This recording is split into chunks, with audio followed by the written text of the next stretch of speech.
I am the tofu golem. Please enjoy the video. You start by writing the two numbers vertically, larger on top, and aligning every digit by place value so units line up. Once done, scan for simple patterns, zeros, repeated digits, or multiples of 5. Circle them to reduce steps.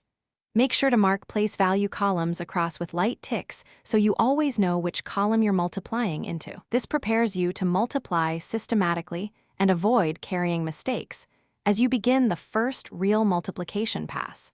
Now multiply digit by digit from rightmost to leftmost, focusing on one small chunk at a time so your working memory stays clear.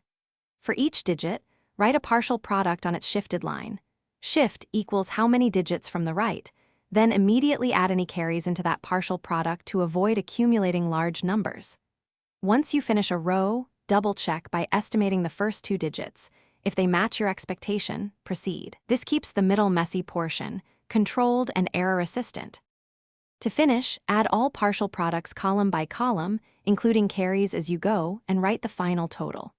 Once you have the result, verify by doing a quick reverse check. Divide the product by one factor to see if you get the other.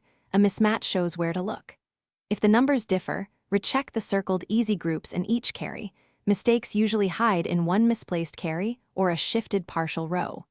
This final pass closes the process and catches common errors. Thanks for watching. Consider subscribing if we helped you today.